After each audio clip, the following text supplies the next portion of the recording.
Mr. 2020 and the Golden One dropping wrestling talk.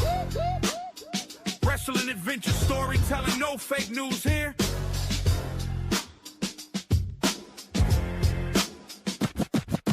Yo.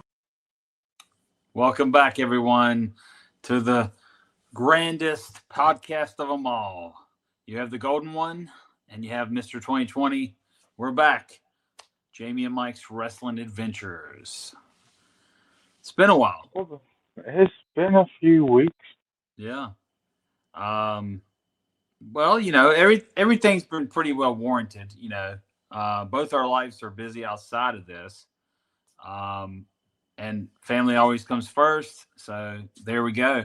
The only thing I want to know is, have we had a podcast since you went to Montville for the Pure Pro Wrestling, number one? And number two, the last podcast we did, was it before the last show I did in Florida, or was it after? I can't remember right off. Well, I went to Pure Pro Wrestling, and then we didn't do another podcast for a couple weeks.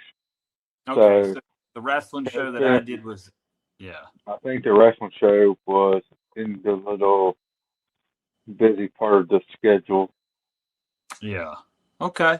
Well, maybe we can touch I base. think we talked about you doing it. Okay.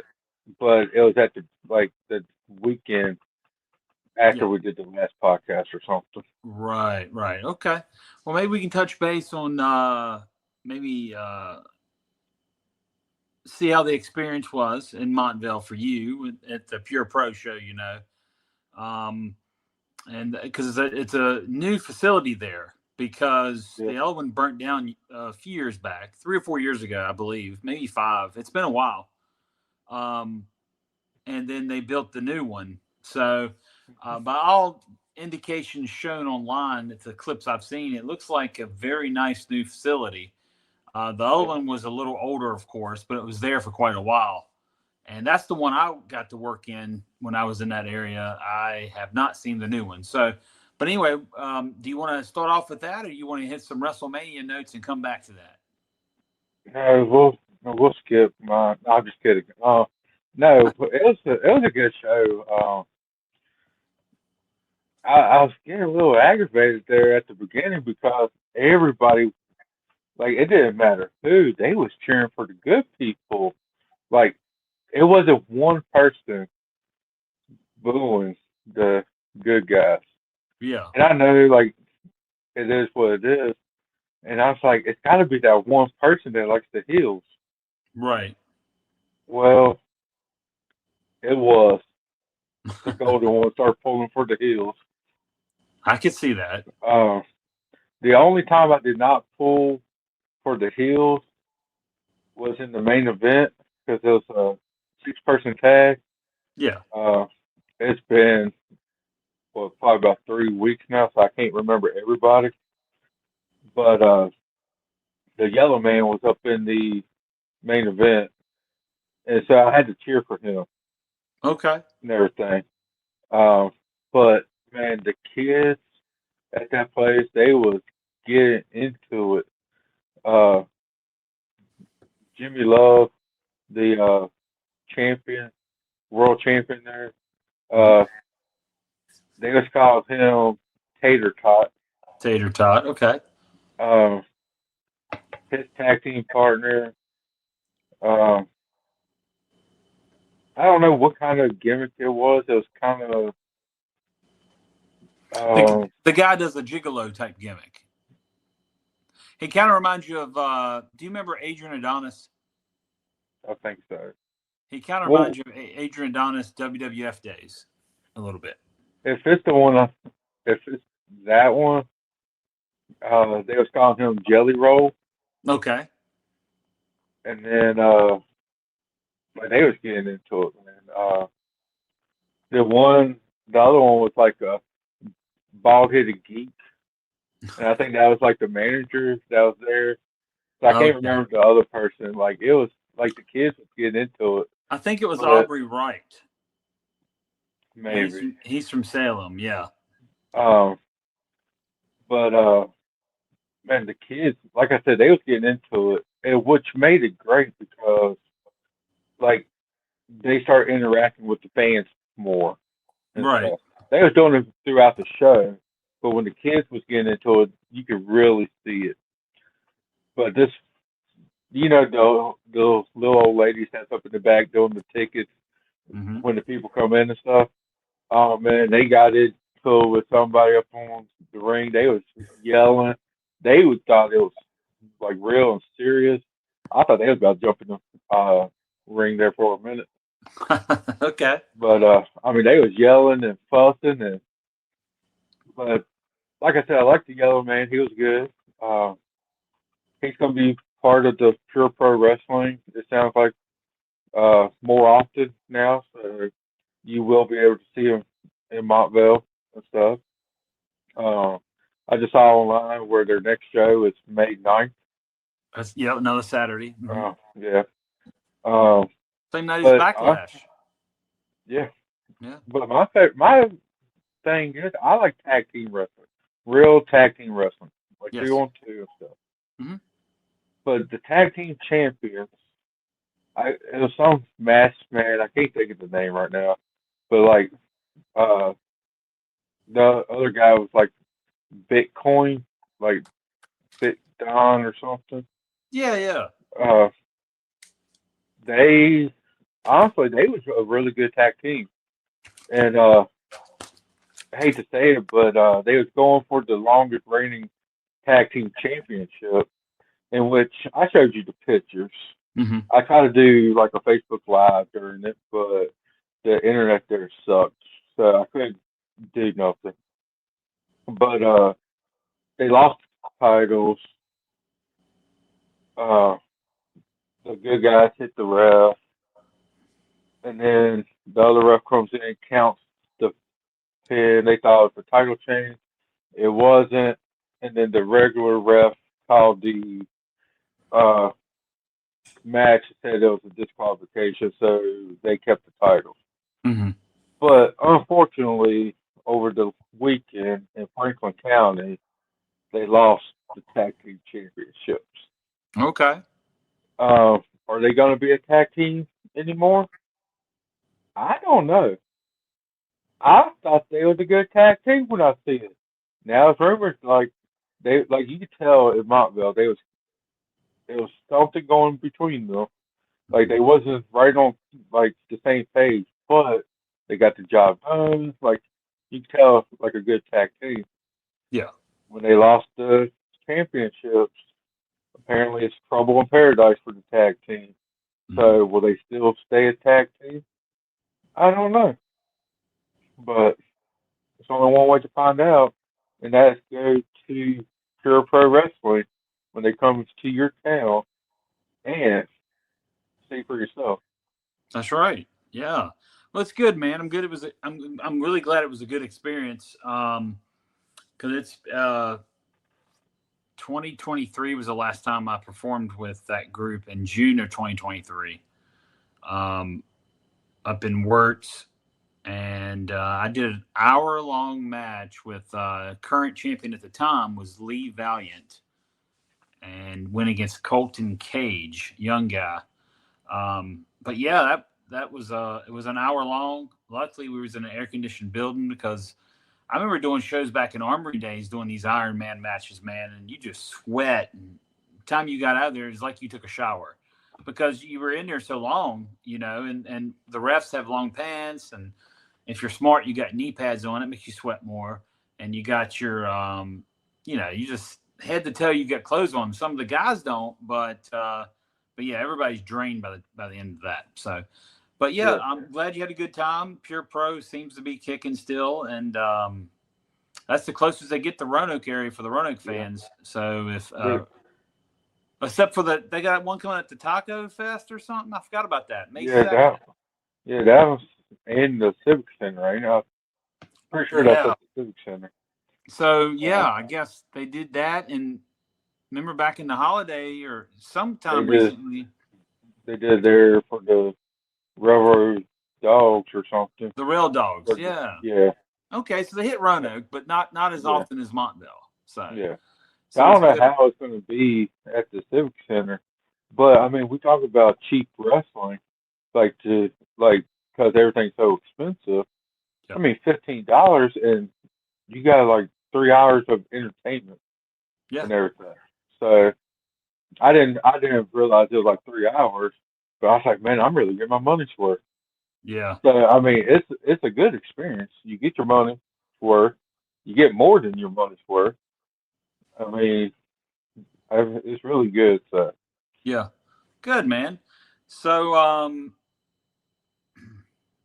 what about personally? Anything new personally? Or we talk a little bit, but sometimes we miss things when we talk in our conversations. Trying to catch up because the last month is not even many conversations as we used to do at least a good two a week, and then the podcast would make it another yeah. conversation. But anything else going on that you may have missed to mention? Um, just Carl from Walmart. He did say hi to you. Oh, Carl, Uh, yeah, I'm glad yeah, you spoke to him. yeah, it was a little bit of a rumor that he's no longer with us, which I don't know where those rumors came from. Me neither. I don't know who But would start such a thing. he is still kicking. Not that much, but he's kicking Yeah, at work, and he just said hey, and for some reason you didn't return his calls. I don't think he's called me recently. Maybe it's been Well, months ago and I forgot. I don't know. Seems like I'm a better friend than you was. So I talked to him at work. Yeah, and you never thought you'd see that day, did you? Nope. I tried to Yeah. get away from him and went to the other side of the store. Yeah. Wow. So yeah, since the last time we had the podcast, you was at Pure Pro. You got to actually go out Yep, there to Montville finally. I know you've been planning it for quite a while, but something always comes up. yep. So that's cool. Yellow Man was there. It's awesome because he really wasn't scheduled, I don't think, but he was there. It's pretty cool. But I did the show down here in Hudson for Florida Pro Wrestling a few weeks back. My next one is coming up on May the 8th. So Friday night, May 8th, up in Winter Haven at the Tanner's Lakeside. Beautiful venue on the side of the big lake. It's right on the water. The wind blows at night. It's cool, breezy. It's nice. And we always have a nice house there. So I'm looking forward to that.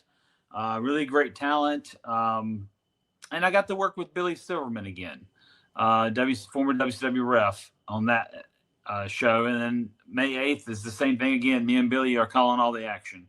But a good group of new talent on the rise. Some are old school that make you really believe the sport. And then, you got a lot of the other younger guys that like to do the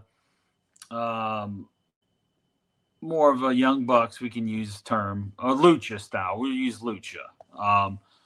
So you got and some ladies got a little bit of everything going on. Florida Pro is really one of the better promotions in the Florida area. So I suggest anybody down this way, check it out and come on out and get a photo, a picture with us, or Billy carries some pics, and I carry some pics, older photos from like the older days, like WCW and stuff, and we'll sign it for you. But Tokyo Monster Kahagas, Triple Crown NWA champion, he is actually the being that the business is not kayfabed anymore. He's actually the owner and operator of this organization, and he does a really great job. So always a good time, man. With that said, personally, on my end, it's just been crazy, busy work, and trying to sightsee a little bit of Florida again because I've been back less than a year, and just trying to enjoy the nice weather that we get here with the palm trees and the nice water, and that's about it, man. So nothing bad's going on, which is great. I love not having any issues, and everything seems good, and everything looks good on your end, so I'm happy for that. Yeah. So just kicking, man. Gotta get this podcast back rolling again, like we did at one time. So today is Tuesday, April 21st. But the bigger thing is it's the Tuesday after Mania and the Tuesday after the Raw after Mania. So a lot of things even happened last night on Raw. As I watched it last night. Hey, hold on. I wanted. We talked about this. I don't want to cut you off, Yeah. and it's gonna go off of the WrestleMania talk for a minute. But I want to talk about one thing, Okay. and for me personally, I don't like it. But Mr. and Mrs. Anonymous, Oh. whoever they are, no, they want us to talk more about AEW. Yeah.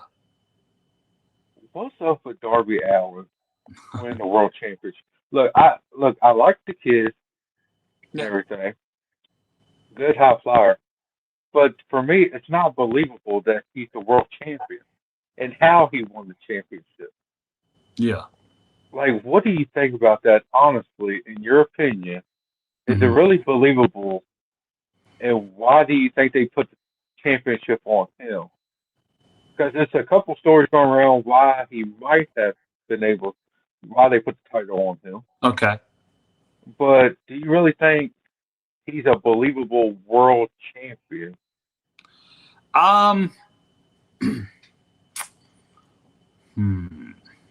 Well, this is sort of a political answer here too.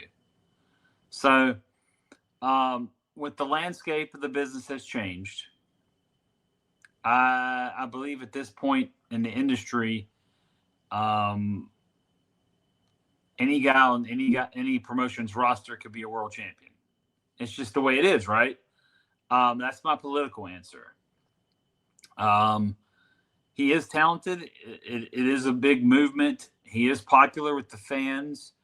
My other question would be, is he that popular that they would give him the heavyweight strap, right? That's the question. Is he that over?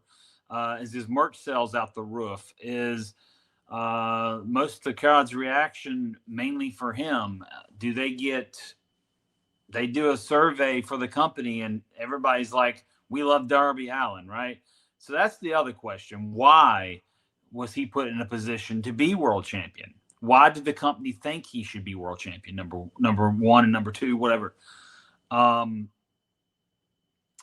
Should he be world heavyweight champion for a company though? In my honest opinion, I would have to say no.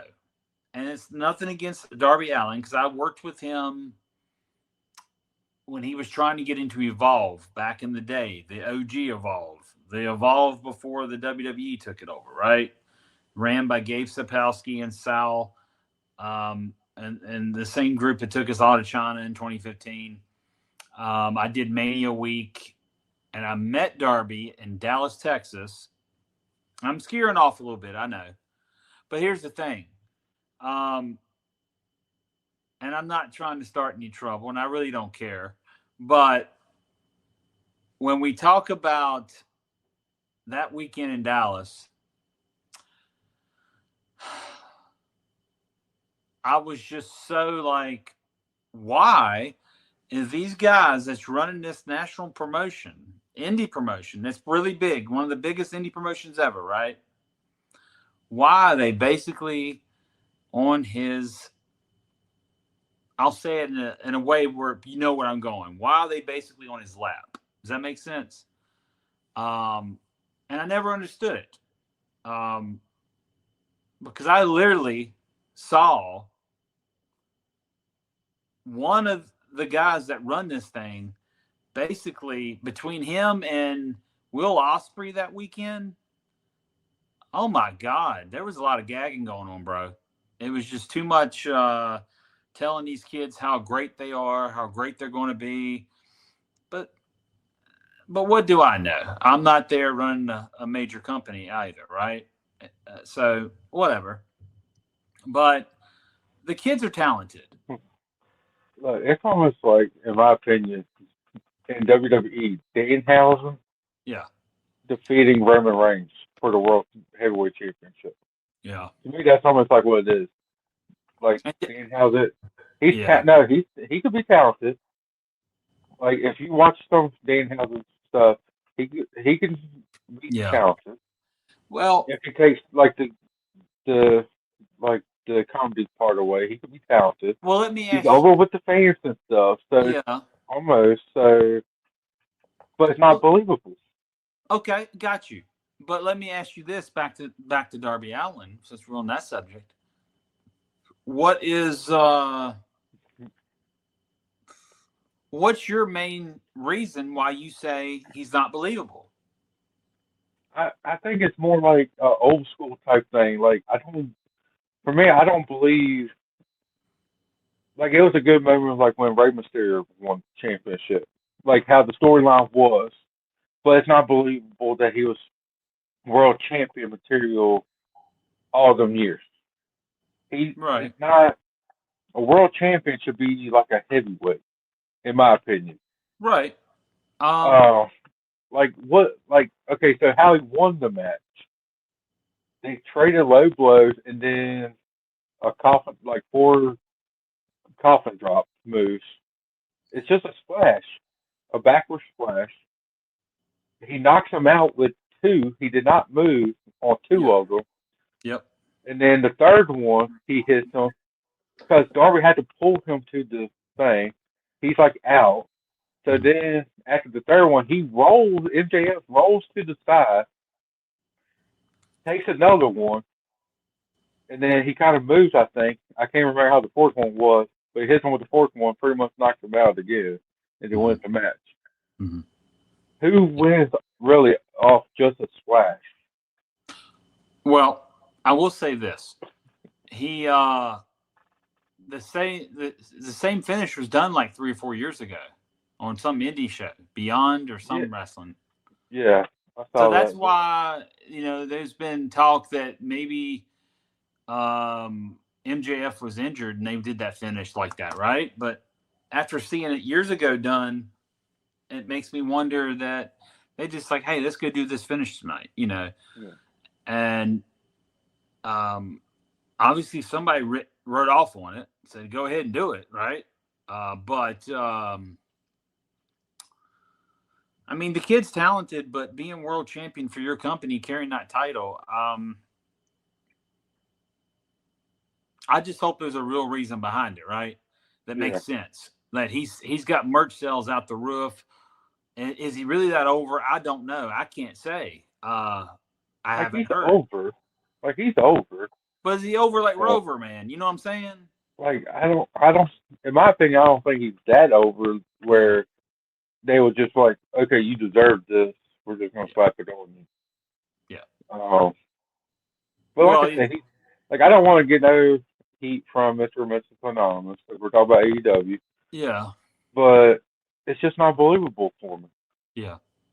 I don't know, dude. I just say this. I see where you're coming from, but like I said, the way the landscape of this business has changed. I mean, last night on Raw, your main event match on the show was Finn Balor and JD McDonough. Is that his name? Yeah, but I mean that's not it's the main event, but it's not for the world championship. No, but they're being portrayed as main event talents. I mean, they could go against anyone. Well, Finn could because he's been world champion like all over the place. Mm-hmm. But JD, that's really not believable. In my opinion, I like Finn. I like the whole street fight they did at WrestleMania. Yeah. And then JD was up in that ladder match, got his ribs were taped. But it wasn't believable that JD was in that match for as long as he was with injured ribs and stuff. Mm-hmm. As long as he was it and actually held his own against them. Well, that's my opinion. Yeah, they had a really good match last night. It really was. Yeah. Like I'm not trying to take nothing away from it. Yeah. But if you're that injured where like you're taped up and stuff, it's not. Mm-hmm. I don't know. I guess I'm still like the ones like kind of still believe where like if you're injured, like or storyline like you're injured, yeah, act like you're injured, like yeah, you know, like Well, I mean, don't get me wrong. Darby Allin's good. I like him. Yep. Just don't think he's world champion material. Well, I'll just put That's it my this way: opinion. they don't have a light heavyweight title, do they? No, but they got like 10 different titles. Yeah.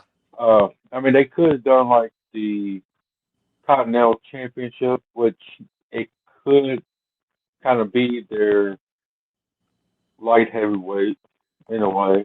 They just got the what's that one that they just did? The one that was kind of ripped off of The NWA. national title. Yeah, they Yeah. got that one.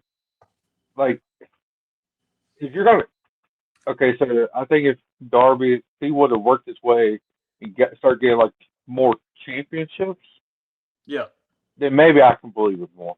Okay. But he had like an early TNT run and then a tag Yeah. championship, which they didn't really defend him that much. Him and Sting, Yeah. they did a couple times, but not like against like really good tag teams. It was just Yeah. here and there, except for like the last match. So it kind of wasn't really nothing, in my opinion, to say, oh, he's going to be the next star Mm-hmm. for our company. Yeah. I think I he see. just got.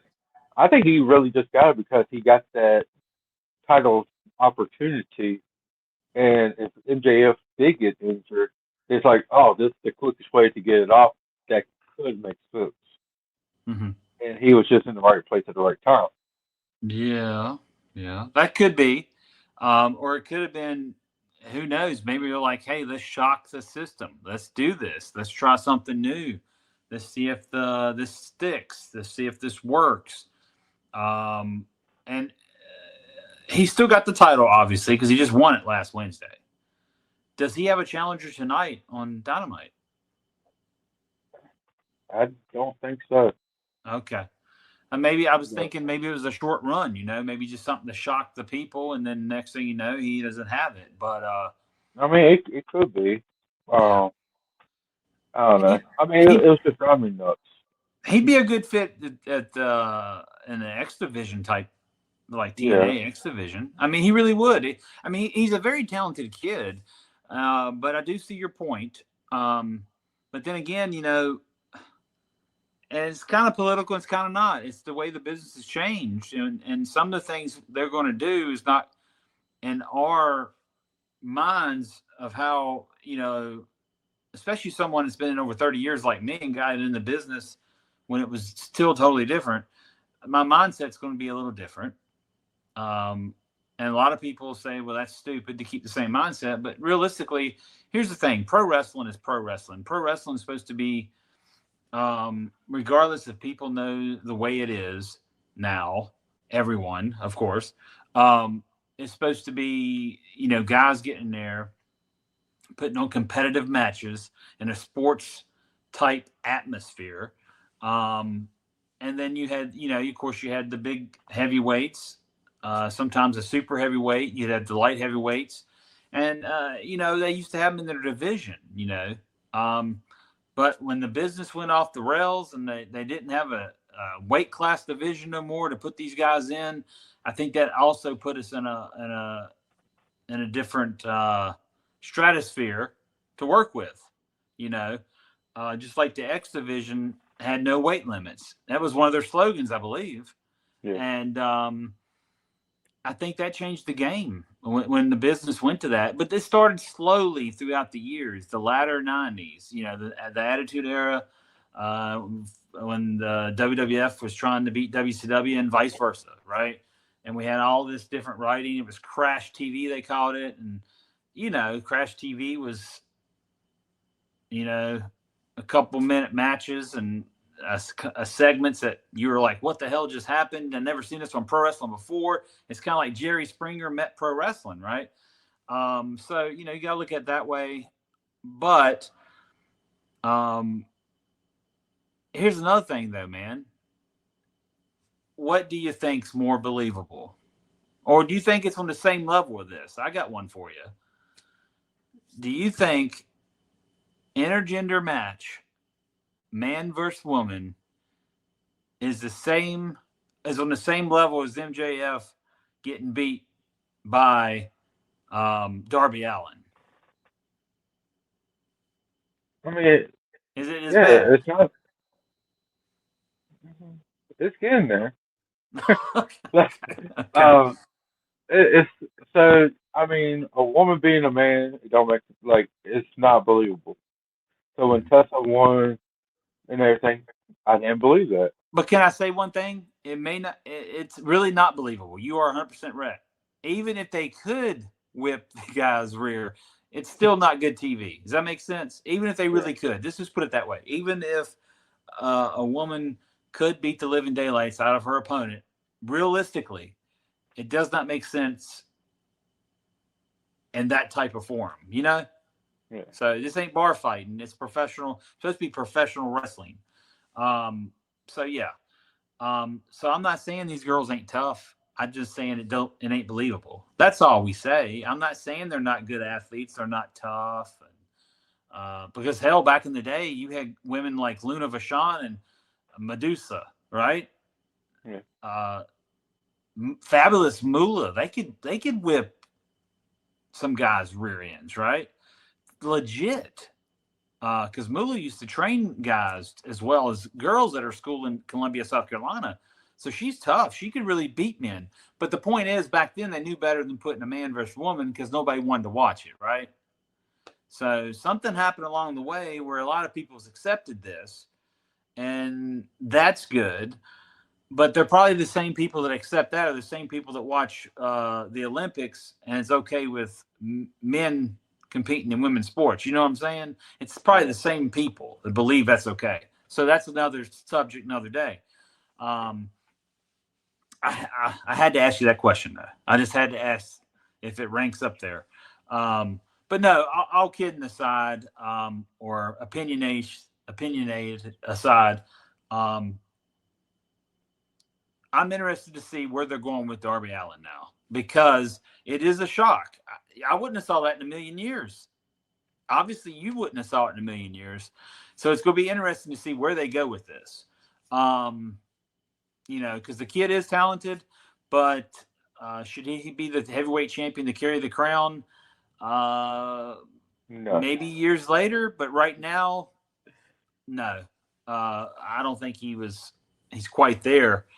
But who knows? Maybe he is. Maybe like I said, his merch is selling, and the people really love him more than we think than we think. And he's a hot ticket, bro. I don't know. Maybe he is. So, but yeah, good question to bring up. Sorry, that happened before WrestleMania, so I had to slide that in there real quick. Yeah. Well, let's go back to your WrestleMania. Yeah. And the Raw. The Raw after. Yeah. So WrestleMania itself, we saw Roman Reigns defeat CM Punk. Yep. Roman Reigns is once again your world champion. Is that the world championship or the WWE championship? The world. Okay, I always get that confused because I always hated that. I always thought you should have one title, but whatever. So yeah, I hate the two brand splits. I always have. But I see why they do it because they have 800 talents and they got to do something, right? It makes sense why you have two sets of tag belts, two heavyweight champions, blah, blah, blah. Intercontinental, U.S., they had everything, right? So I think that was a good move. I think Roman is still over with the public to the degree that I think he comes back. He has a run with the title. He's back with the Usos. Apparently, they went out with him last night for the promo to end Raw, and Roman can talk. Roman is good on the mic. I think he looks like an athlete because he really is a real athlete. He was a football player before wrestling. He's good, right? Always in good shape. Looks like a pro wrestler. He's a heavyweight champion. There you go. That goes back to your first question. That's the heavyweight champion, Roman Reigns, right? But what really gets me, man, I was glad to see him win the belt. I don't know what your opinion is, but Jacob Fatu comes out and challenges him at Backlash here in Tampa, Florida on May 9th. And apparently, with the way they left it, looks like Roman and him are going to be on next week's Raw. I guess he gives him his answer, whether he's giving him a shot or whatever. I think they're just building the feud up slowly. But here's my other question, Mike, because I'm a little out of the loop on this whole thing. Has Jacob Fatu been having problems with Roman in the past on the television shows, or what's the deal with that?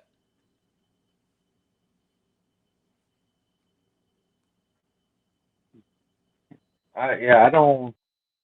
As far as I know, they're not having problems. They never really went like really face to face that much. Yeah. Uh, the only thing, like, I think it's gonna be a good match. Uh, I don't. The part I don't understand is Jacob challenges Roman, then Roman tells him to give him Jacob that Jacob's got to give Roman the answer to make sure next week. Like, if you're coming out to challenge, that's the challenge. Like, I don't have to think about it if I'm the challenger. Yeah. But so far the only thing I got. Whatever. But the storyline almost feels like the beginning of the Bloodline storyline back in the day when it was Roman versus Jey Uso. Okay. It almost got like that little bit of vibe. So I hope it don't go down that way. Yeah. I like Jacob by himself. Hopefully, he can be aligned with them later on in the storyline and stuff, but not really be part of the group. Yeah. Uh, what's up? I really enjoy the. They both cut a good promo. It was an interesting promo when they faced each other, and Jacob came back with what he needs. He didn't say he wanted it. He needs it. He needs that world title. He needs this. He needs that. And it was a good promo. And I'm interested to see where it goes. And it looks like that will be one of the matches at Backlash. So that'll be an interesting match. Jacob Fatu is very talented. He's very agile for his size. But a lot of the Samoan all the Samoans have been very, very agile and good. Even Yoko at his size, I mean, he could get around and bump and look good. So I'm looking forward to it. I'd actually like to see that match, to be honest with you, because it's something different too. And they're both big guys, and they're going to go at it hard, man. So yeah, I think it's going to be really good. I like Jacob. yeah, he was even good in MLW when he was there as their world champion. Yeah, that's when I first saw him. Yep. So I like, he's believable as a world champion. So that kind of makes it where like people should invest in this match more, I think. But like, what do you do? Like, do you really have Roman lose the title right after he wins it? Like, was it just a way to get it off the Punk because of sales, like ticket sales and stuff, and just trying to drive them? Like, is Jacob not going to win after winning his unsanctioned match against Drew at WrestleMania? Like, are you going to stop his momentum? Like, I like to see like which way they're going to go, because you're stopping somebody's momentum. Yeah. I just hope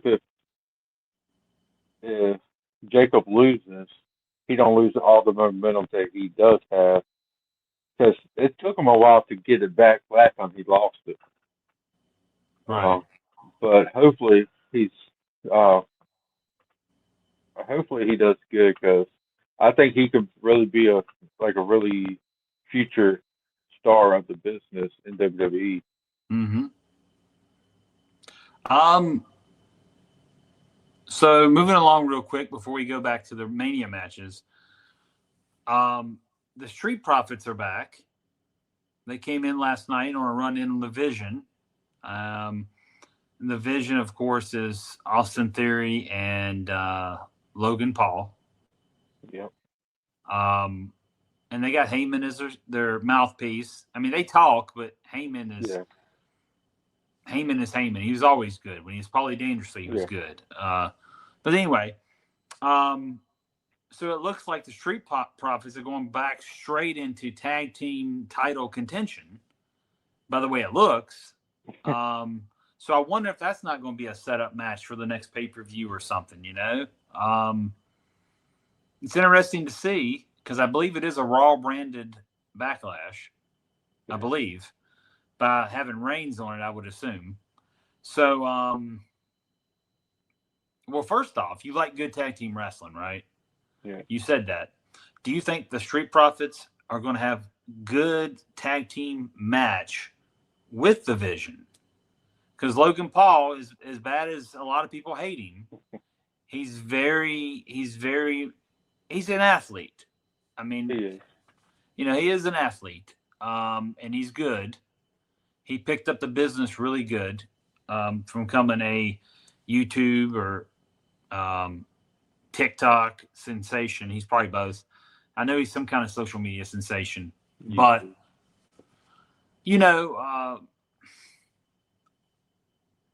but that and Austin Theory, that kid's good. I just think that that should be. But here's the thing: I don't want him to come in to title contention, right? They build it up for 3 weeks or whatever it is to go to the Backlash, have their title match, and let's say the Vision retain the title, and that's it, right? I don't want that. I want to see something back from the old days where they have a feud between two guys or two tag teams, and they build it, and they have many matches, and finally the big blow-off match that means it all, right? That's what we need.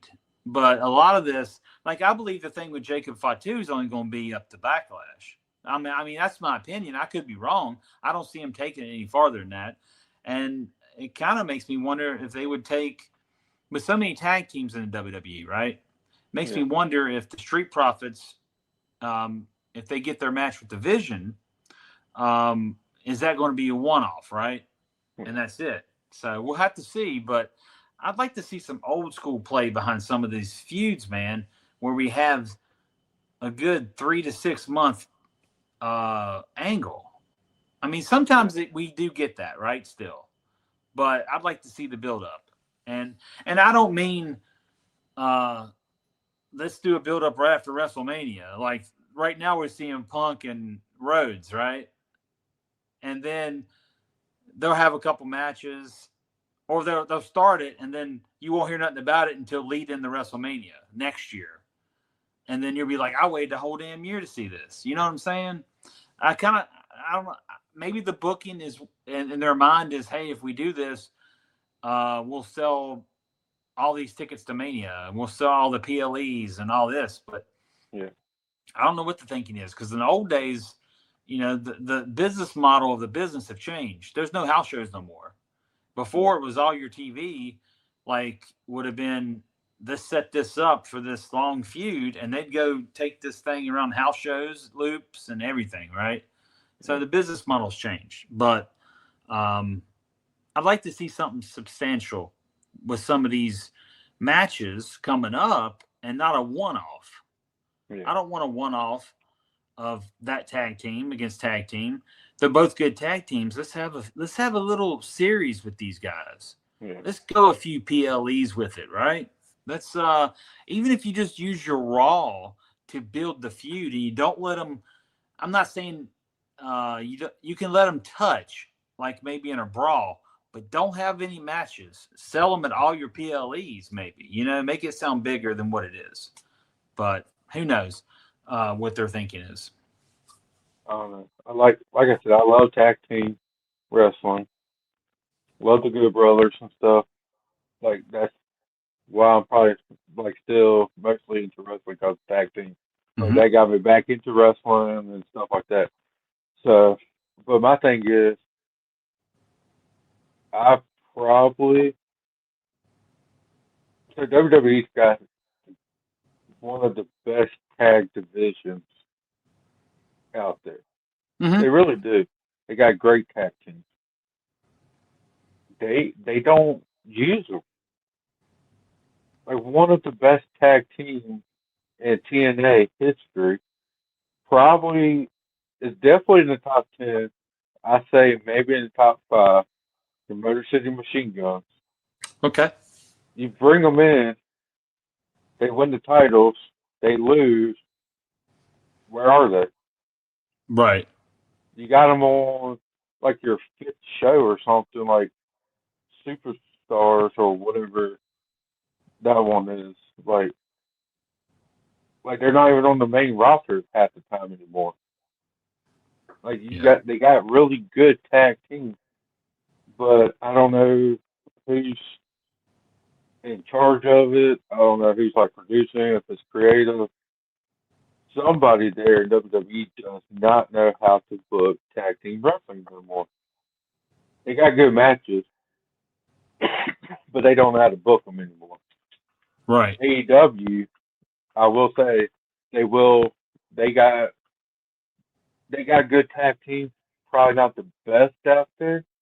Like it's not the best division, but they got really good tag teams. But they know how to book them to make them look better than what they really are. If that Yeah. makes sense.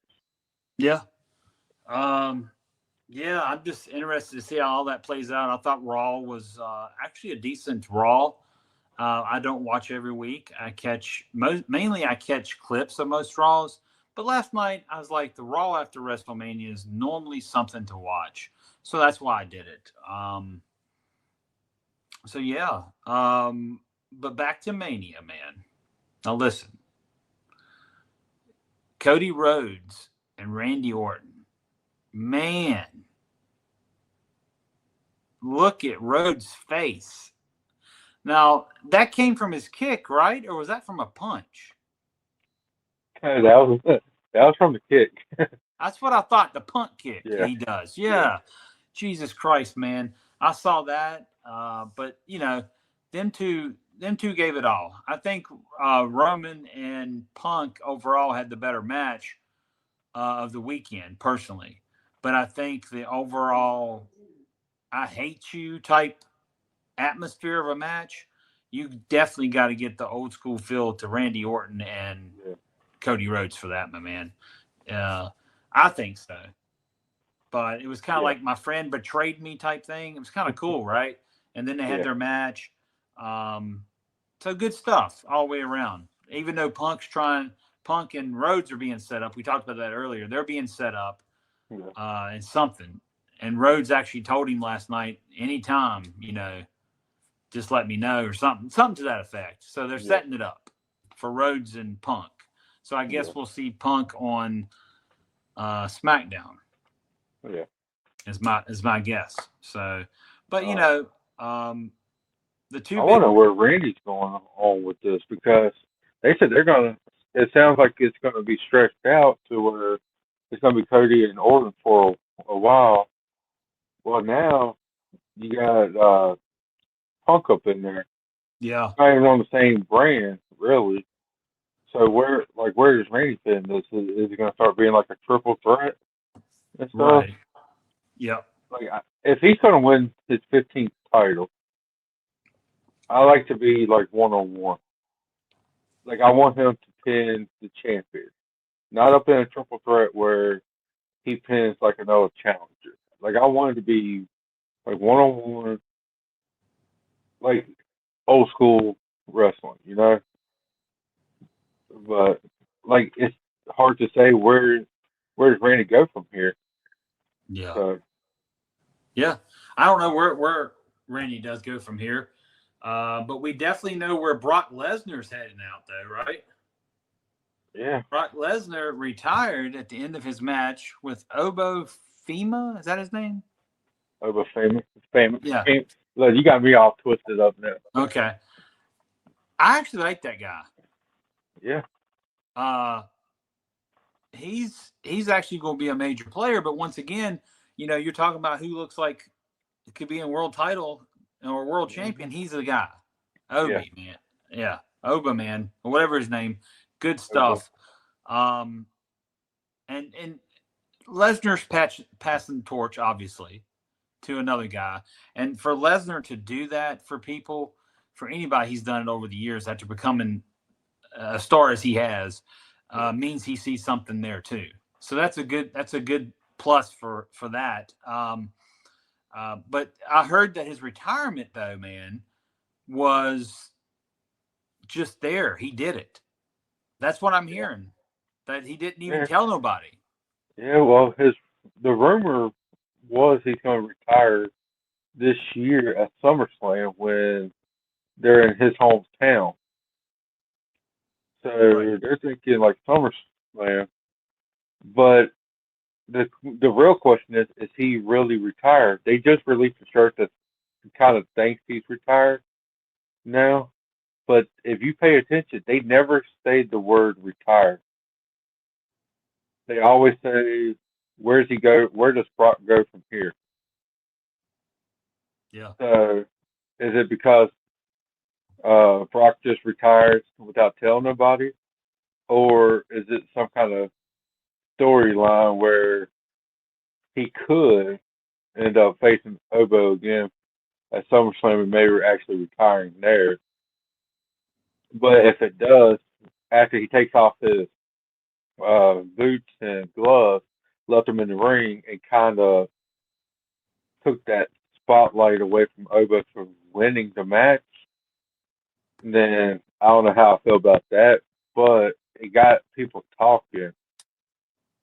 But like I said, I'm just curious if he really did retire, because they never really said retire, and then it took a while, and then they just said, where does Brock go from here? Yeah. So if he's retired, that's like, I'm happy for him. If he did, apparently he went out on his own terms without letting nobody know. Mm-hmm. So if that's what he wants, then like, I'm happy for him. Right. So. Mm-hmm. What about that ladder match? Man, it was good. I think the right call for Penta to win, in my opinion. Like, if you wanted like a shock factor win, like I could see like Evans or even JD sneaking in to win the title for like that, just that surprise factor. Right. But I think Penta actually winning was the right move. But what about Evans with that move to Rusev off the ladder and stuff? Like, he jumped and like caught him with the cutter and stuff. That was really good. Like, that kid does some high flying stuff. I'm gonna tell you something. I tell you who he reminds me of, and he's very young. He's in his early 20s, I know. Or I don't know. No, yeah, the kid. Yeah, he's like 23, I think. Yeah, he's young, right? So he reminds me of, and he's from the Carolinas of all places, but he reminds me of Jeff Hardy a little bit because he's so unpredictable. He's so everywhere, and he goes flying. But I think he's very talented, and he's gonna, if he stays around, man, he'll probably be a major player. You know, he's a guy that if you look at him, he's not the biggest guy in the room, but he's so talented, and I believe in the long run he can get so over like a Jeff Hardy that size does not matter. Because if you're over like that, sky's the limit, man. That kid's really good. But something in the water in the Carolinas, I tell everybody that every day. A lot of us that came from that area over the years, even 30 some years ago when I was being seen. Yeah, you just can't beat it, man. Started with Omega, though. Omega shaped the way of the business for any independent and shaped the way for Ring of Honor and any of these guys that came later. Omega shaped it. I'll tell anybody that to the end of the time. But kid's going places if he stays healthy. Yeah.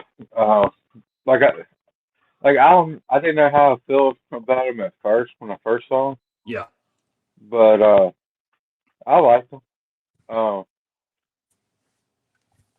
I think like we talk like with different people. It's like, are they believable as a world champion? I think if he like bulked up a little bit, Hmm. like not much, but like he actually like bulked up a little bit more, I could probably see him as a world champion because I think he looks like already bigger than Darby Allin. Yeah. Like I'm not trying to pick on Darby. I'm just saying like, Uh, uh, you may be. no, I do like Darby, but Yeah. just the match how he won, it wasn't believable. Hmm. But like if Evans, like he already looks bigger than AEW's world champion. Yeah. So if he just bulks up a little bit more, then maybe like I can see it. Yeah. I think it's Darby. If he bulks up, so then I can maybe believe it. He might not be the tallest, but if he bulked up, then maybe, you know. Right. I just think that that one kid though, Evans, just like Jeff. Jeff's never been a really big guy. Yeah, I just feel like Evans, in years to come, um, will be so over probably that, yeah, he'll be championship material for sure. So yeah. I really think so. And Yeah, you but know, like back in the day, I would have said no. Like he would never been world champion material, you know. yeah, But like now, how it is, right, yeah, I yeah, can. He's more like believable than certain people. Uh, but I mean, if you put him, so Seth is like a former world champion. If you Mhm. put Evans next to Seth, uh, they're about the same size, I do believe. Yeah, He might have to bulk up a little bit more, but they're right, about the same size. So that one's believable. yeah. So What about the women I title? can see it. What about the women's titles changing? Uh, well, I know Rio's gonna probably win anyway. Yeah. They didn't really do nothing with Jade since she won the title. Mm-hmm. My thing is, uh, it was kind of disappointing Yep. when one of like a protected finisher, like the one wing angel that she used, that Kenny Omega uses, and puts away like everybody. Yeah. That move is pretty much protected, like all over, like from New Japan, AEW, it's protected. And then Rhea kicks out of it at WrestleMania. Right. So that was like I hated that part, but going into the thing, I knew Rhea was going to win because they just didn't do nothing with Jade. Yeah. Yeah. Um, And I'm a Jade supporter because of her look yeah, alone. I think you know, she just I don't know, she screams stardom. she does. Um, My thing is, I think it's more WWE just trying to take her away from AEW that they didn't know what to do with her, could be. you know. And then there's like, well, we got all these women that they've been here, we trust them, let's do this.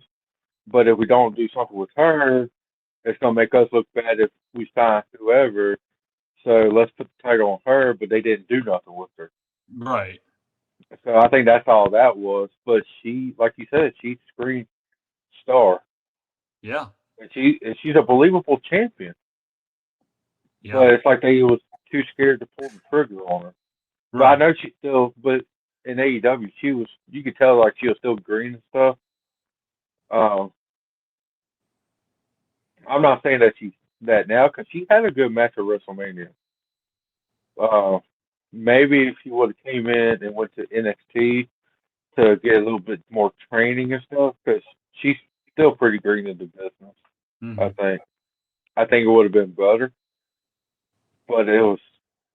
I just think they just try to steal her away and just didn't have no plans for it. Yeah. But Yeah. great match though. Yeah, absolutely. Absolutely.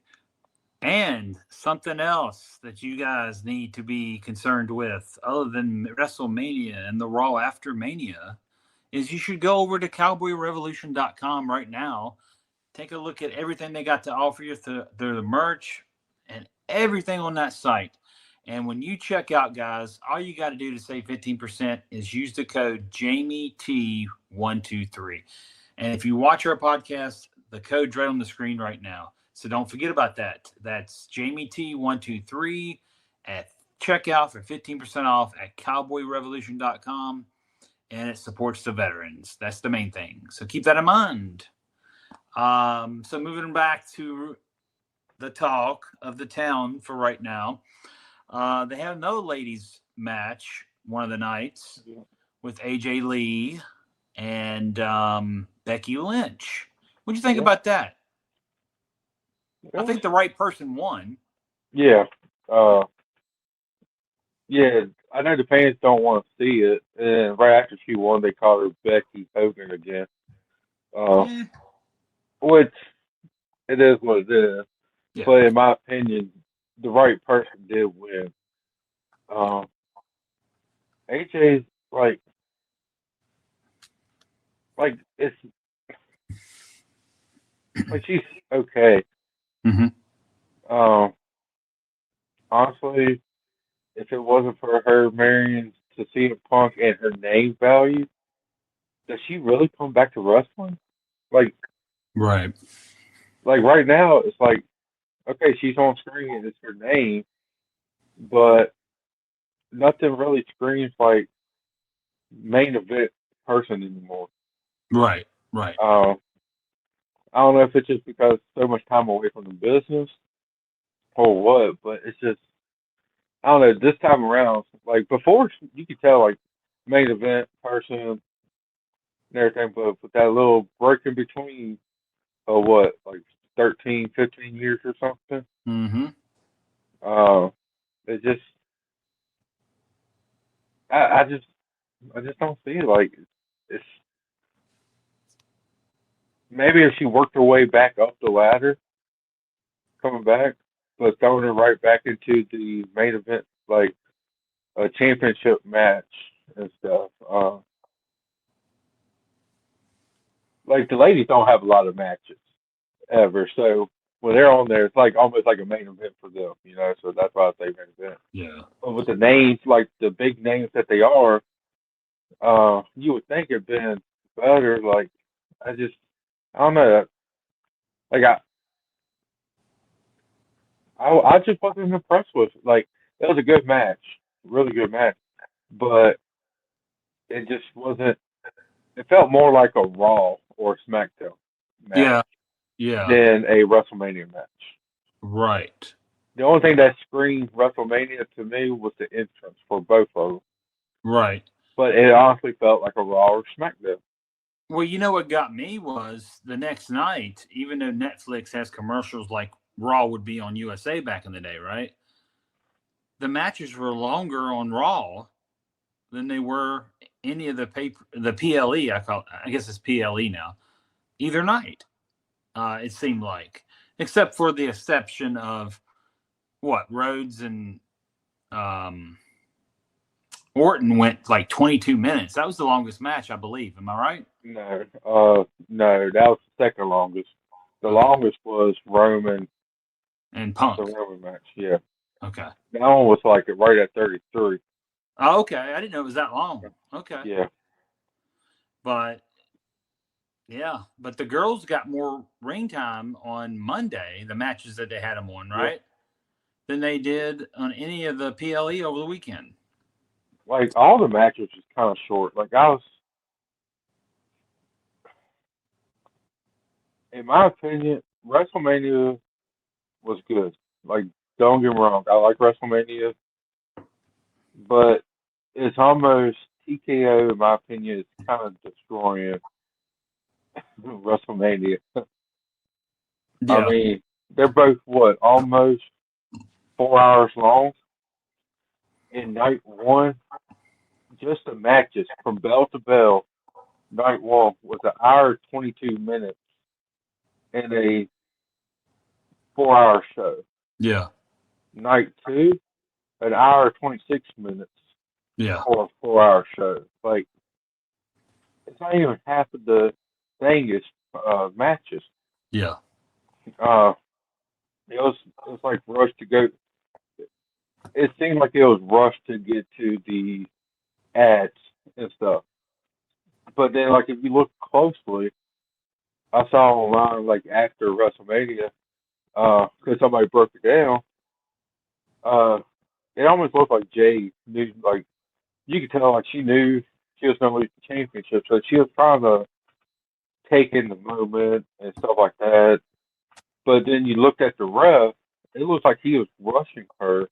I know the refs got cues to That do, time cues. Yep. but it seemed like they was really rushing. Any other time they'd be like kind of taking the moment, you know. But it seemed like the ref was rushing her, and then the match kind of seemed a little rushed, and then it went straight to the ad break, like after the match. Like, Yeah. I don't know, it seemed like they was trying to rush everything just to get to the commercials and stuff. To get them ads shown, to make sure they get more ads in the future for pay. Yeah. Let me just say, I'd rather have Vince in charge. The stuff might have been really predictable. Yeah. Been like, hey, we know exactly what's going on. We've seen this stuff 500,000 times. Mm-hmm. But at least you got wrestling at WrestleMania. Yeah. Like, I told you, I saw it online. The most featured thing of a wrestler at WrestleMania, and even looking at the thing for like how long the matches was, Yep. the longest thing for a wrestler was 40 minutes. Like 40 some minutes. We'll just say 40. Because the longest match was Punk and Reigns for close to 34. Yeah. It was 40 minutes, at least on night one. And you would never guess, and you was kind of shocked when you heard it. Yeah. It was Hulk Hogan. Mm-hmm. And it was ads for the documentary on Netflix or whatever for him. Somebody that's been dead for like, 7 months now, had more TV time 7, 8, yeah. at WrestleMania for ads and stuff than the actual wrestlers on the show. Yeah. And to me, that's very disappointing for a WrestleMania show. Right. Yeah. You're right. I mean, especially as a consumer, you know that I just wonder how the live crowd reacted. I mean, did they get upset, or do you get upset? I would. I would. Right. But then, like, the one match that I was excited about, honestly, was Finn versus Dolph. Mm-hmm. They took away, like, a major pop in the show when they announced the Demon King. Right. And you heard the pop when he came out, but that's what people was like, oh, is he gonna bring this back? Is he gonna do it? And then they spoil it like the week before or something. Right. Like, why? It's WrestleMania. Surprises. Yeah. Like, that pop for Finn being the Demon would have been massive. So, let's talk about surprises. What about Bianca coming out? And because Cena, she came out when Cena was out there, and she's obviously pregnant. So yeah, that'll keep her. Congratulations. Yeah, to keep her on a shelf a while as well. Well, she's been on the shelf for about she been 10 injured? months. Yeah. Okay. Apparently, she's been injured with a hand injury. Oh, okay. But it was was supposed to got better. Then all of a sudden, rumors like, oh, it's not healed, and then she comes out with a big stomach. So Yeah. maybe they used that as storyline until she was ready to tell people, you know. Mm-hmm. And then, of But course, we saw Danny Hassan come out with his little segment. my I honestly believe that's the best part of WrestleMania, and I hate to say it. It's a, like it was some good matches. Yeah. All the matches was good. Mm-hmm. They had moments where they was really good, but it wasn't like a whole segment where it was great. Well, this is that one segment that was really great with the little Danhausen midgets. Yeah. You got Kit Wilson out there, The Miz. They want the WrestleMania moment. Cena out there as the host, and then all of a sudden, Danhausen comes out with his army of Dan midgets. I don't know what to call it. And then one pushes, the Kit Wilson pushes a midget down, Mm-hmm. and then all of a sudden, Danhausen tells that one to take care of him, and he low blows, punches him right up in the crown jewels. Yeah. Which is going to be a pay-per-view later on down the line, but I don't know what day or not. Just Yeah. it is a pay-per-view of Crown Jewel, so keeping the theme going. And then, but as soon as he hits the ground, Danhausen tells him to dog pile him. Yep. Then the Miz had to do something stupid, starts yanking those midgets off of him. Then Danhausen punches him in the crown jewels. Then does the five knuckle shuffle, and then somehow the midget's going to start carrying the Miz away. And then the whole they're disappeared. Yeah. Nobody saw where they went. We kind of saw Dan Hassan leave with the Oh, puff no. of smoke, and then No. jump out of the ring. Yeah, and then jump. That must have been AI or something. Okay. Nobody really saw him leaving.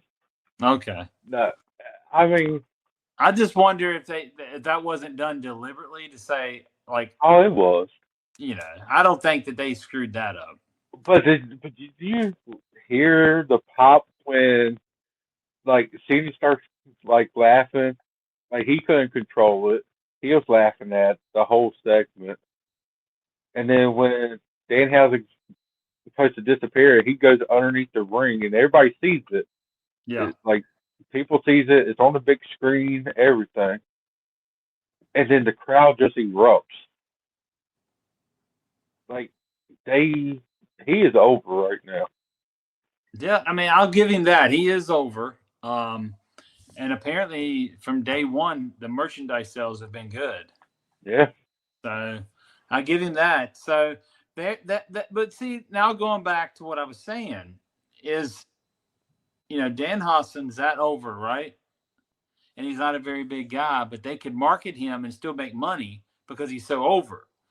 Yeah. My question was earlier, I know we're going skipping back from WWE back to AEW, but my question was, do you think that Darby Allin's merchandise sales probably even half of what Dan Hassan makes, is it? No. I wish we could find this out. Well, we will do the research and we'll talk about it on the next podcast. But if AEW is going to put Darby Allin as the world champion, WWE, I don't think it's believable.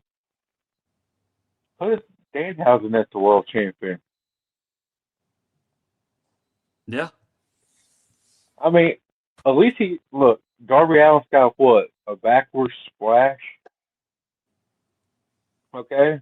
Danhausen can curse the champion and picks up the win. So he could use that as a storyline to make it believable. Like, it could be believable if you do it.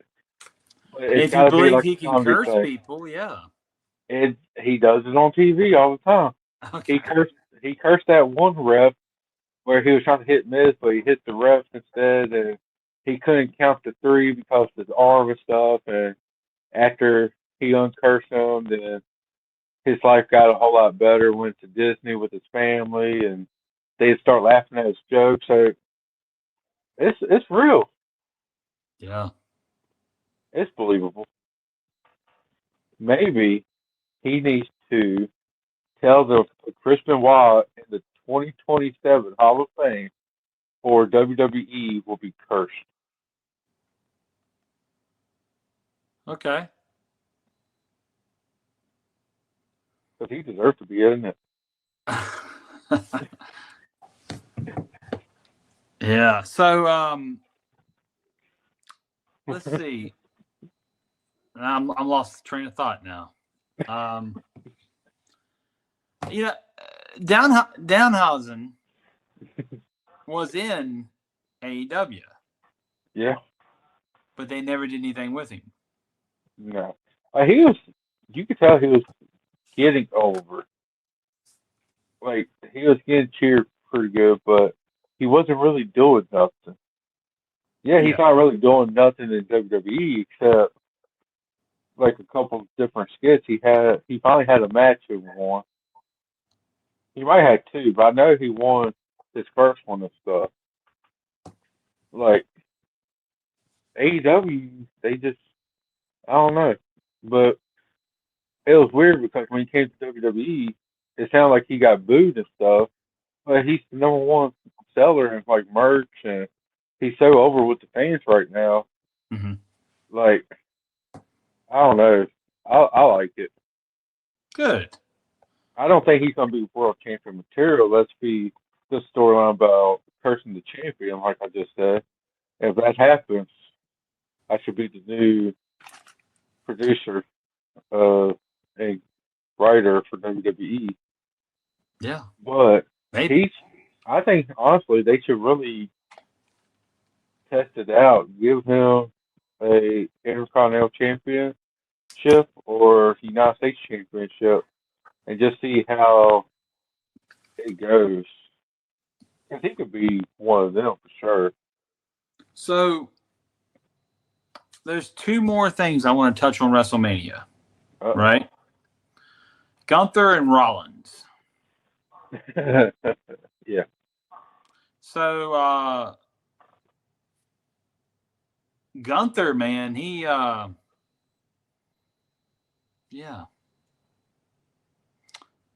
I like Gunther. But what did you think about the match you had with Rollins at Mania?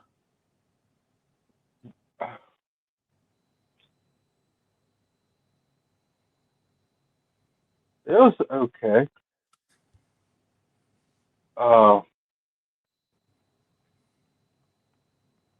I do believe the right person won this match too.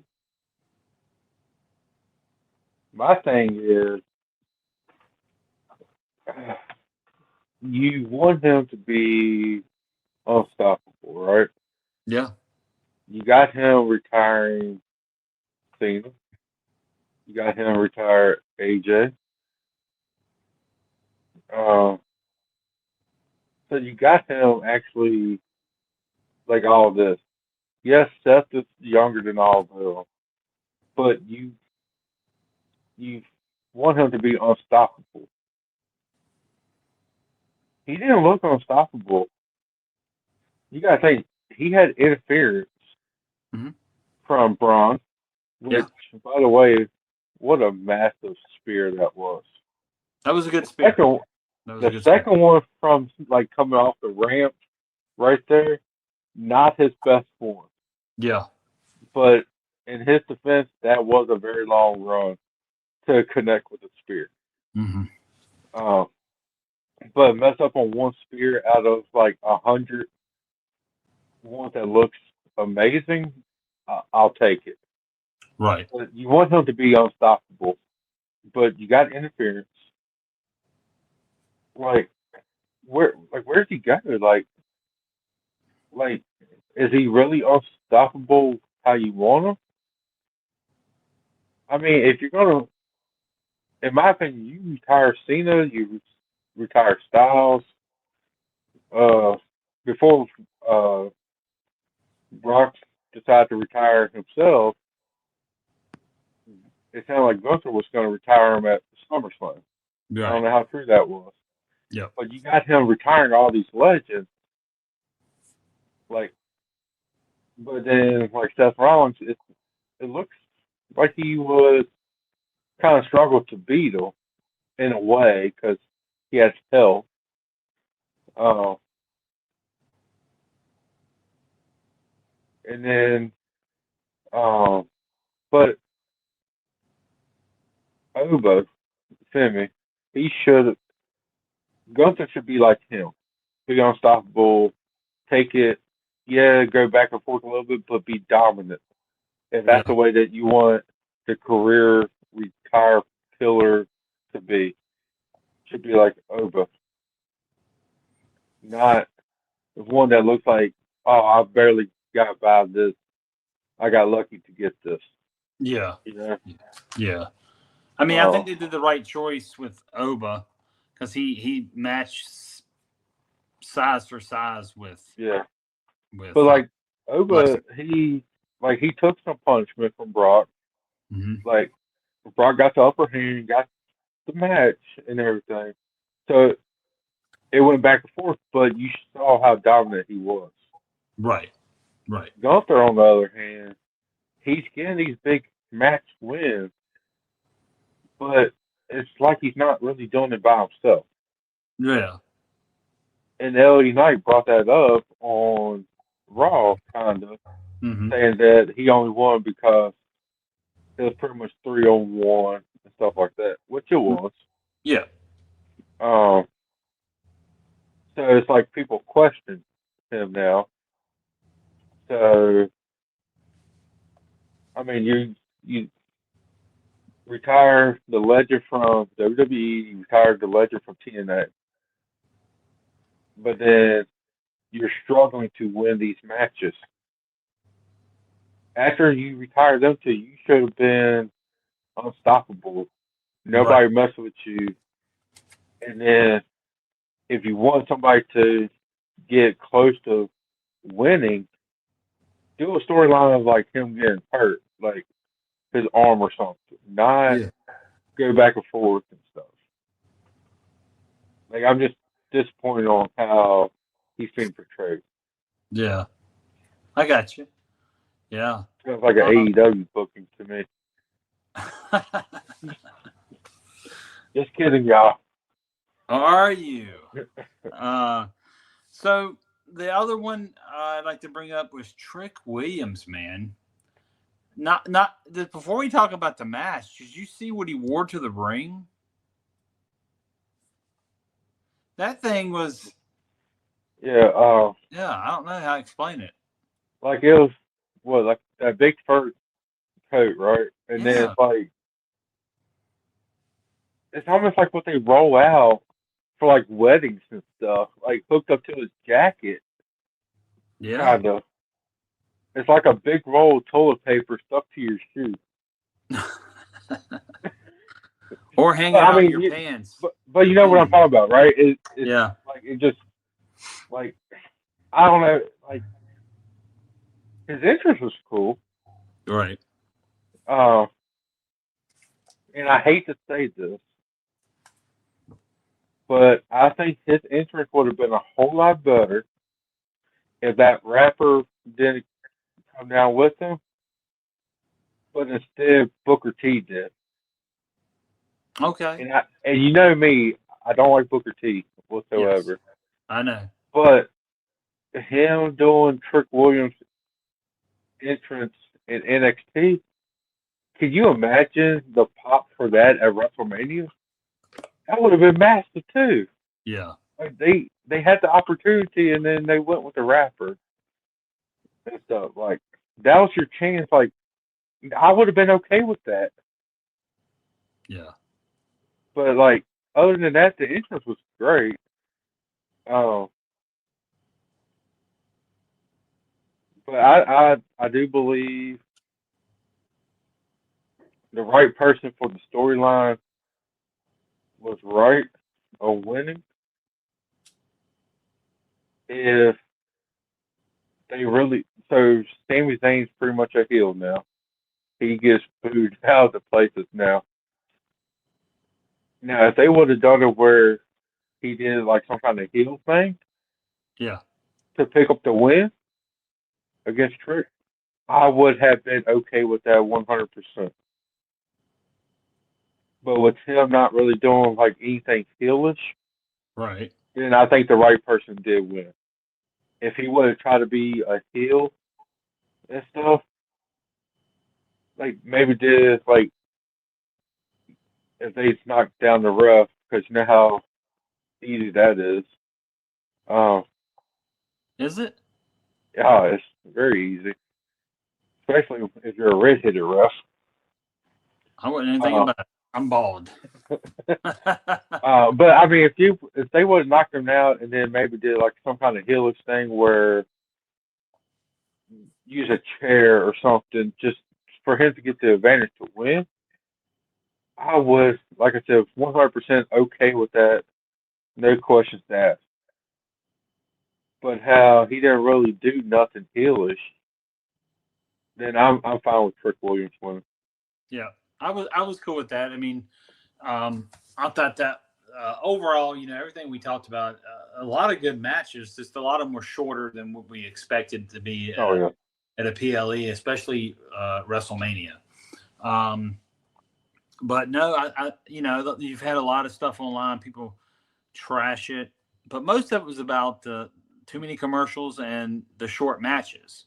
Yeah. So I can agree on that to be a little upset over.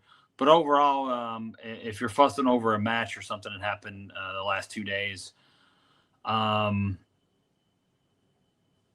don't see where your complaint is.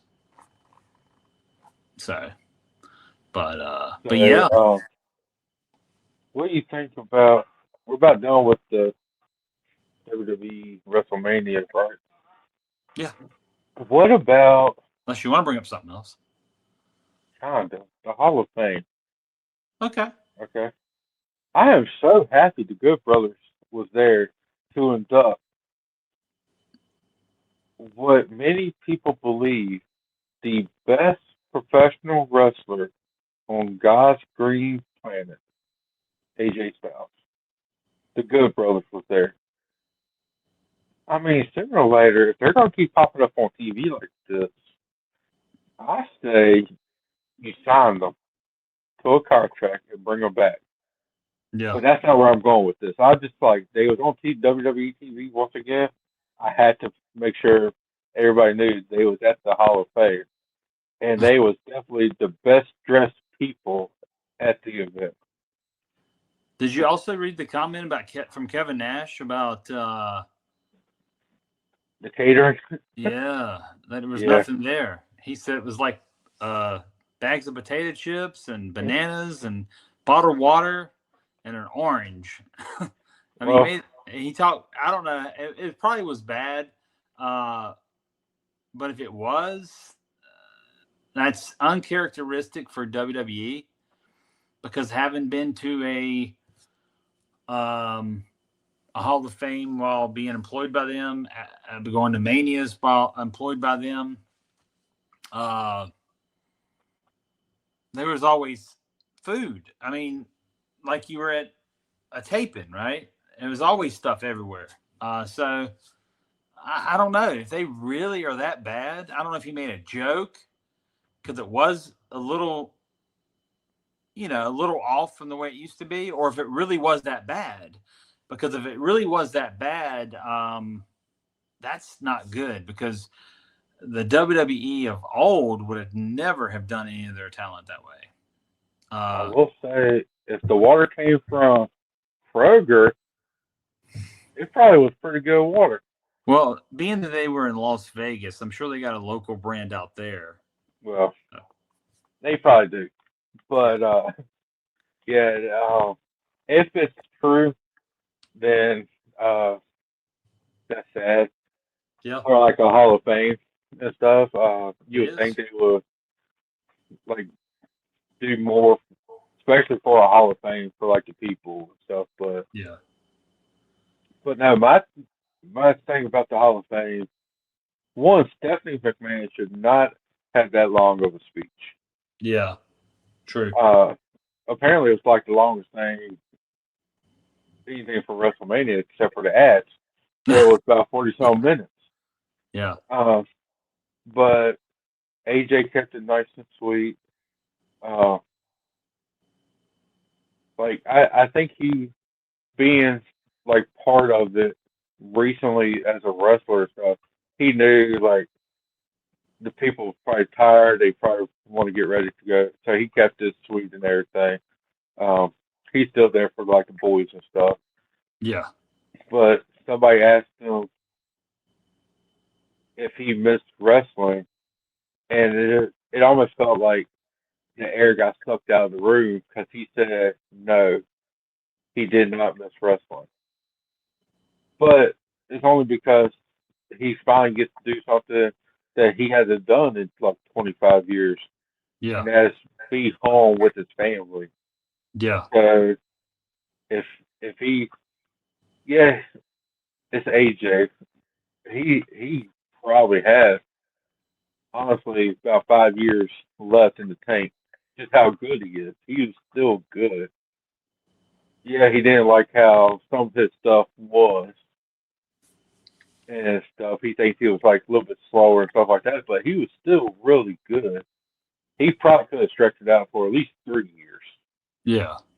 But to give up like that to be with your family just shows how much of a good guy he really is. Yeah. You know. Well, he's Uh, had a storybook career anyway, so oh yeah. he has nothing else to prove to anybody or to himself, to be quite frank. Yeah. So he deserves all the accolades he gets. I honestly think he should have been the headliner of the Hall of Fame and not Stephanie McMahon. I tell you But what would have been good if they'd have had Mania in the Atlanta, Georgia area and had him the headliner yeah, for the Hall of Fame because he's from Georgia, and yeah. that would have been really good. Who knows? Maybe that's what TNA will do when they induct him because you know it's coming. When? I don't know. Mm-hmm. But that would be a good idea for TNA, and they would actually probably do that. Yeah. Where are they really going to go in Georgia for WrestleMania? You know, like it might be a few places, but it's not going to be like a big marketplace like Las Vegas, California, Florida, Saudi Arabia, New York.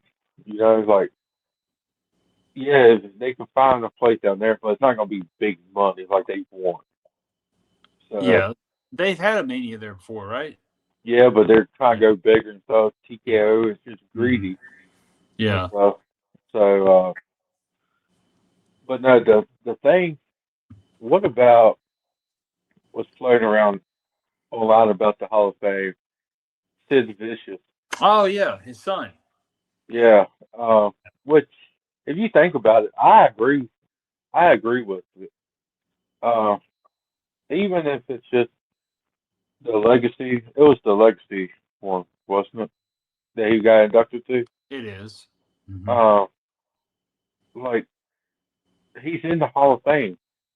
Y'all put him in the Hall of Fame, but his family couldn't even accept the award because it's the legacy part.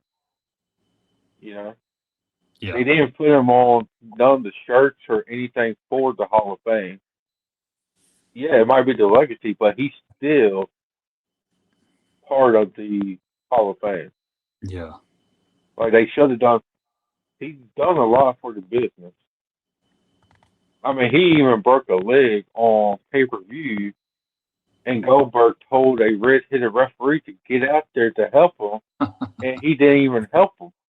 What the hell's wrong with that guy? A bald guy would have went. I know if Goldberg was a real man, he would have snapped that little red-headed ref in half. But no, seriously, they should have at least done something. Even cut back Stephanie's speech, 5 minutes. Yeah. Yeah. Like, just give the people, like, the fans wanted him to go into the Hall of Fame. They get it, and what? You got a pitch, like a graphic on the screen for it. You just have somebody, like, you have his family walk out. You didn't even see him walk out on the stage. They was already on stage at WrestleMania when they did Mhm. the, like, but it was like a quick thing, like the rest was too, but it just seemed like that was kind of quick.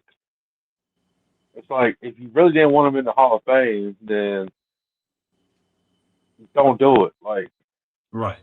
like, it just seems like they was like, okay, well, people's been asking for this, let's just do it. Yeah.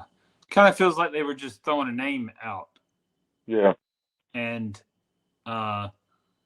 you know, I don't know. I just feel like he deserves better. But here's the thing, too.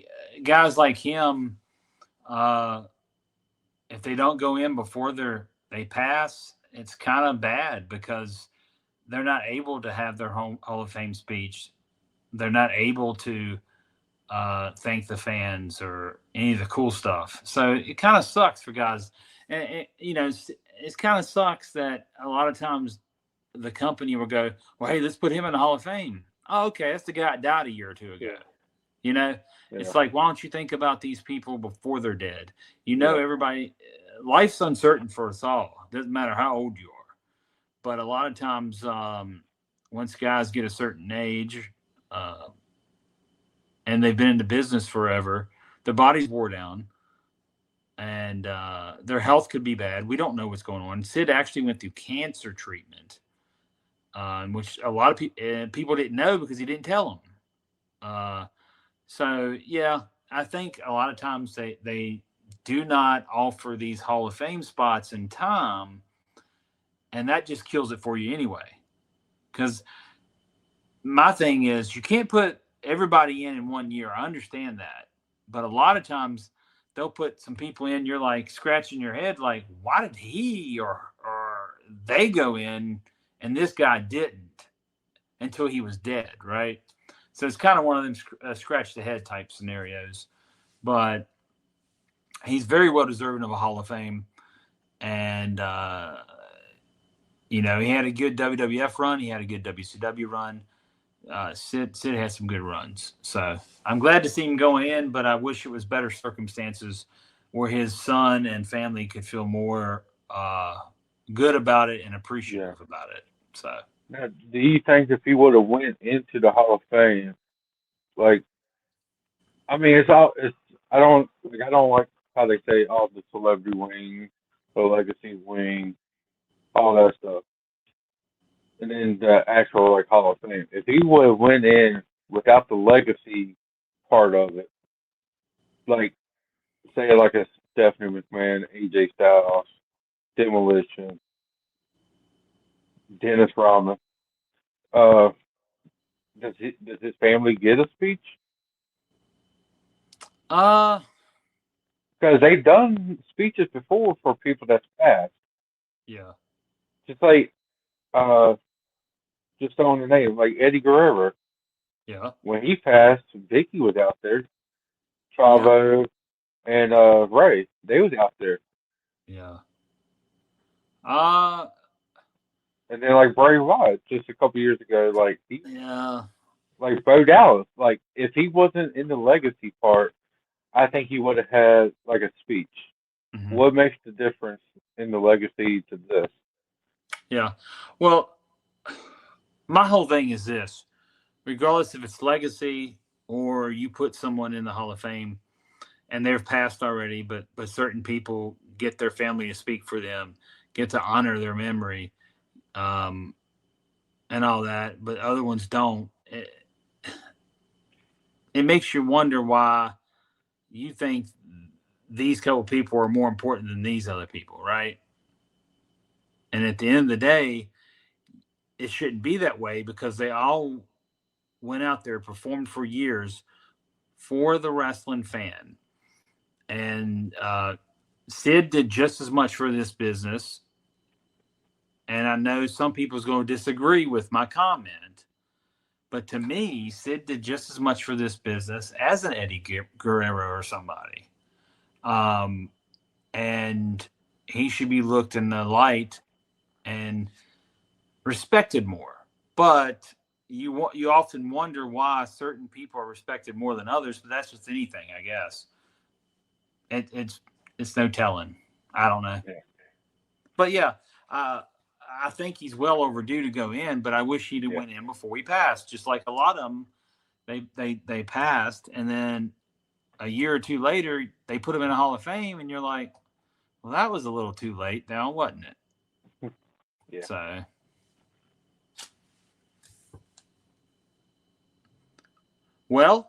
So this week that we finally came back, we touched on WrestleMania, the Raw after. We touched on some AEW, Darby Allin stuff with MJF, and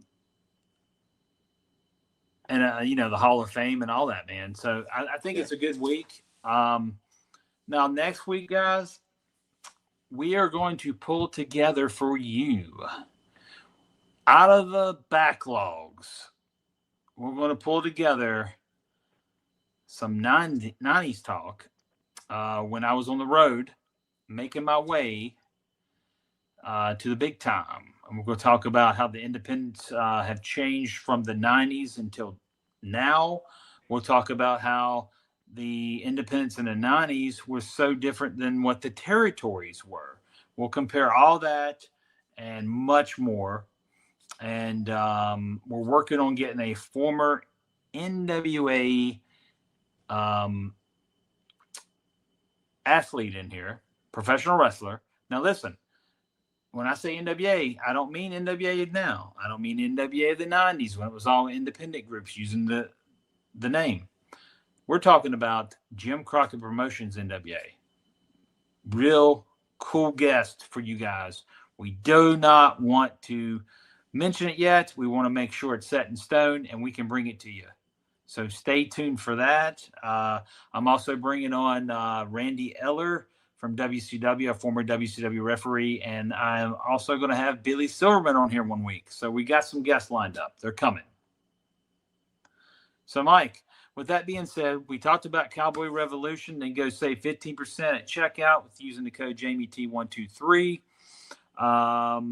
We haven't had any questions in my inbox recently or any comments but I'm sure we might now from Mr. and Mrs. Anonymous or whoever they may be.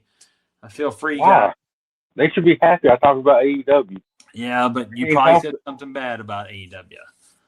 I didn't. I just said their world champion is not a believable world champion. Yeah.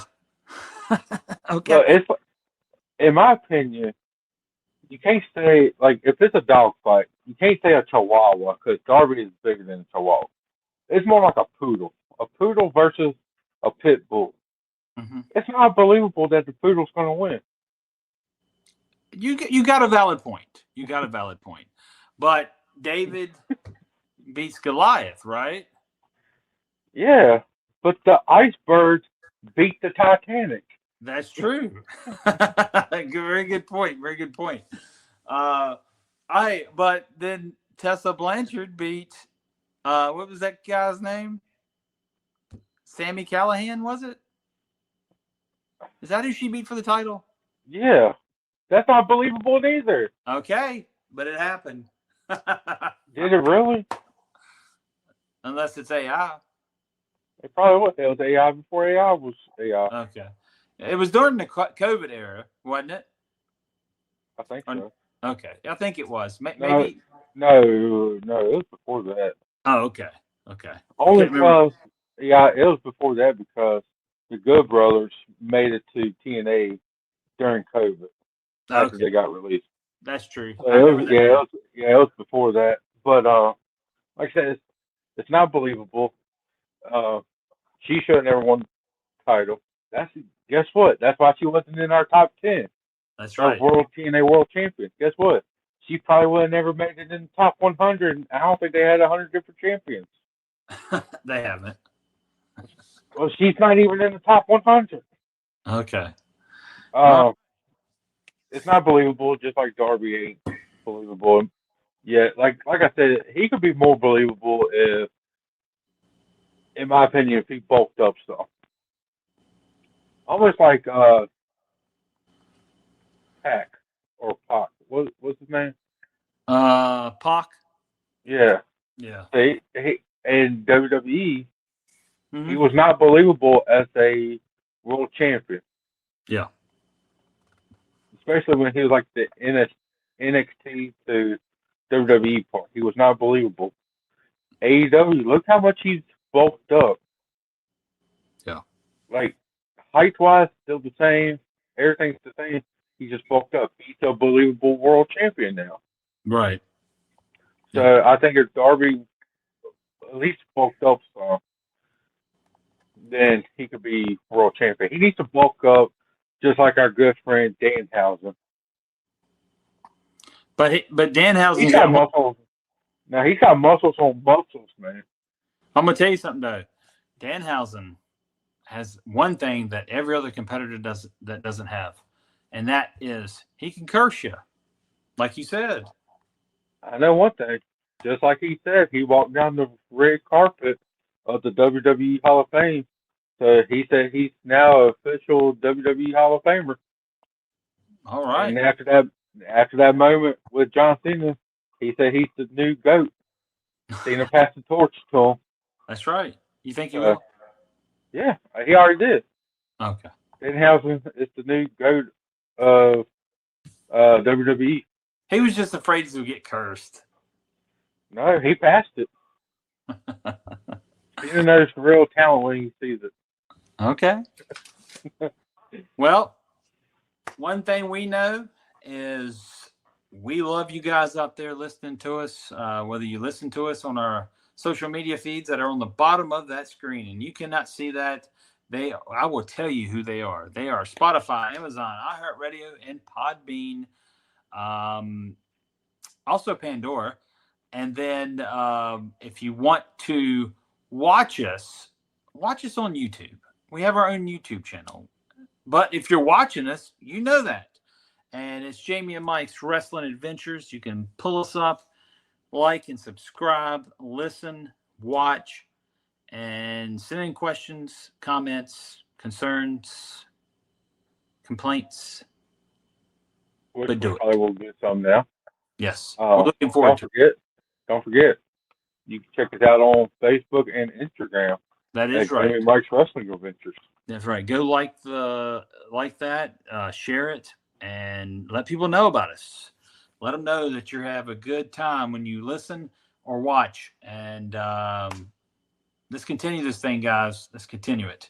So stay tuned for our guest coming up. We'll let you know more about it in the next episode. And Mike, you got anything else before we get out the door today? No. We'll just be back. We ain't going to take another 2 weeks, 3 weeks off. We're going to be back soon, and we're going to have an awesome podcast coming up. Yes. Maybe we'll talk about that story where Jamie broke down on the side of the road off the exit. I love stories when you break down on the side of the road. We will talk about it. Guaranteed. Yes. You got it. All right, guys. Until next time.